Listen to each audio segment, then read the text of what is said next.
Welcome back to NBA Today and breaking news. The trades have been coming fast and furious this afternoon, and we have another one. Shams, what can you tell us? Hannah, the Boston Celtics have been searching on the marketplace for a center. They've gotten it. It's the Bulls' Nikola Vučević. He's going to the Celtics. A second-round pick also going to the Celtics for Anfernee Simons, who's been a scoring machine for Boston, but him, as well as a second-round pick, going to the Bulls. And so the Celtics talked to plenty of teams about centers. Ivica Zubac, Daniel Gafford. The list goes on. They land on Nikola Vučević, and he's going to provide floor spacing. They just needed a big man there at center as they go and trek toward the playoffs. But for the Bulls now, my phone is flooded with texts about Kobe White or Ayo Dosunmu and what is their future, because now you've got Jaden Ivey, a young guard, coming in. You've got Anfernee Simons, who's a scoring guard, coming in. And he adds to a group that already has the Josh Giddey's, the Ayo Dosunmu's, the Kobe Whites of the world. So there's going to be some more movement here in Chicago. Unbelievable stuff, Shams. A busy day for Chicago. Lots of questions there on the horizon.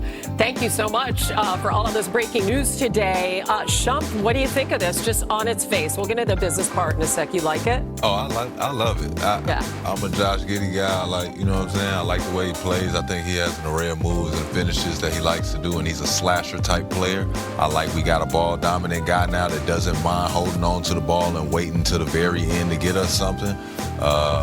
And he's young Dame. I see his game and I see how much time they spent in the gym together. I think it's remarkable that he scores the ball in a similar way that Damian Lillard does, and that's all I feel I'm getting when I get him. You see this one dribble, pound dribble to the step back. He's able to get in there and do the floaters, and he's got height on him. He doesn't have to use a lot of dribbles, but he doesn't mind. I think he's a willing passer. It's hard to find a willing passer in the NBA, and if you can get him the right pick and roll, he's a dangerous guy to bring to a team like that. Shanae, what about the other side of it? The Celtics? Oh, yeah. You said it was remarkable. You said the word remarkable. That's what I'm using to describe Boston this year. A lot of people thought this was going to be a gap year. It's turning out to be a very, very solid, a good year for the Boston Celtics. They're third in the East, and now they get a big. That is very important for them, especially if they're going to go up and try to make some noise in the postseason. And with Vooch, he fits that Missoula system, y'all. That guy can shoot. He's shooting, I think, 37% from three.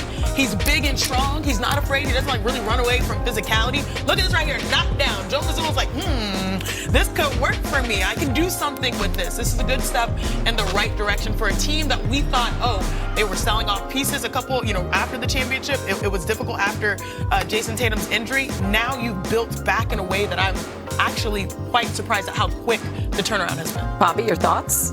Well, to get something, you got to give up something. I mean, Anfernee Simons had been pretty good with Boston. Really this year. good off the bench. Six-man numbers here, and there was I think more of a void for the playoffs, because Nemes Queta has been pretty good holding down the fort for Boston right now, but you get an established player in Nikola Vučević, double expiring contract, so there's some financial savings here, but I think this move is made for more for April and May, less for the rest of the regular. And we still don't know the Tatum of it all, right? Like, he has not decided when and if he's coming back. So Tatum is an outlier, a major thing we don't know about. Vučević is the type of player that Al Horford and Kristaps Porzingis, they won championship with it. Simons was playing great. He just had an incredible January for Chicago. I assume they're making this trade because they intend to pay Anfernee Simons, just as I made the trade for Jaden Ivey. They intend to pay him. This is again pre-agency, and now it is going to open up pre-agency for Kobe White and Ayo Dosunmu, who would probably, I would say almost certainly, both of them strongly going to be elsewhere by Thursday, if not by the end of today. And I'm sorry, Kobe. I'm sorry. What? He said he's sorry. I'm sorry that he got it. You know what I mean? I'm sorry. He might be going somewhere getting paid. He might be. No, he going to play some good basketball. I'm just sorry I got to part with him. Yeah. Coining a new term in Western No, it's not a new term. Earlier today, the Grizzlies are trading Jaren Jackson Jr. to the Jazz, part of an 8-player trade involving Walter Clayton Jr., Kyle Anderson, Taylor Hendricks, George Yang, 3 first-round picks, as we now bring in senior writer Tim Bontemps. So what is Utah planning to do this season with the addition of Jackson Jr.? Well, they're going to be huge, Hannah. They're going to be one of the bigger teams in the league with a 6'10 Jaren Jackson Jr., a 7'1 Lauri Markkanen, when he's healthy next season, a 7'2 center. in Walker Kessler. The Jazz are going to be one of the biggest teams in the league, and in a Western Conference where you've got the Oklahoma City Thunder with Isaiah Hartenstein and Chet Holmgren, the San Antonio Spurs with Victor Wembanyama and Luke Cornett, the Houston Rockets with Steven Adams when he gets back out to Alperen Şengün with Kevin Durant. These teams across the West are all jumbo-sized teams. Obviously, Nikola Vučević in Denver. To go up against those teams, you have to have size. And the Jazz believe the combination of these three guys together, with the shooting that Lauri Markkanen and Jaren Jackson have, the interior presence of Jaren Jackson, a former Defensive Player of the Year with Walker Kessler, gives them the ability to go up against those teams. And they felt the price for Jaren Jackson Jr. was too good to pass up, even though they're obviously in the middle of what currently is a rebuilding season. Yeah, so there's a whole other layer to this, right? The Jazz lose their first-round pick if it falls outside the top 8 spots in the lottery. Now, as of today, they have the 6th worst record in the NBA. So talk us through the significance of this. Well, this is something, Hannah, that the entire league is going to be watching over the next couple of months. There's been a lot of talk over the past couple of years about protected picks, like this top 8 pick that the Utah Jazz have. Last year, the Sixers had a top 6 protected pick. Bobby Marks just mentioned VJ Edgecombe. The Sixers kept that pick and got the 3rd pick in the draft by tanking for the entire second half of last season. And I think you can expect, even after this trade, the Utah Jazz are going to try very hard to keep that top 8 protected pick. And if it falls outside the top 8, if it gets to 9th or 10th, it goes to the Oklahoma City Thunder, the defending champions who already have a ton of talent on the roster. And by the way, who had that Sixers pick last year that they didn't get as well. So that's going to be a fascinating thing to watch over the next couple of months. You've literally got us all shaking our heads, but I mean, he's no problem. He's a great leader, tries hard. And I think Giannis and the Bucks, and this goes back before we were involved, have always worked closely to see what's best for Giannis and what's best for the Bucks, and we'll continue to do so. What's the success? Yes, Jason, Giannis is, I don't know, top 3, top 4 player in the world. He brought Milwaukee its first championship in 50 years, several years ago. And he's a really good person, too. He's no problem. He's a great leader, tries hard.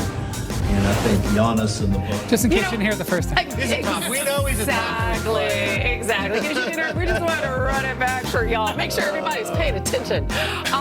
Wendy, this Bucks ownership situation is really interesting. I wonder how this impacts the Giannis of it all. Yeah, and lay it out for us. I can understand why people are like, why won't they just do something? And I just want to explain the difficulty that comes with a trade like this, because obviously you have to have the Bucks happy with the return, the team that's offering Giannis, those have to agree.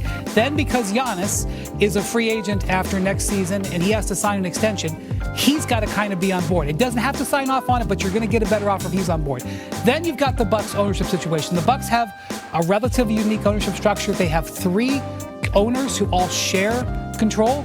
There are 2 owners, Jimmy Haslam and Wes Edens, who share the governorship. And when they have a big decision to make, like trading Giannis, the 3 of them vote. Now, most of the time, over the years where they've had this 3-person panel, they've agreed. But there have been times in the past where they don't agree. And so you have to get ownership on board, Giannis on board, Bucks on board, next team on board. And it's not a simple thing. So that is why I suspect, and others suspect, that getting it done by Thursday is going to take a heroic effort. And I suspect when it does happen, it's going to be the result of a lot of those things having to align. All right, what would it take to get this deal done? What do you have to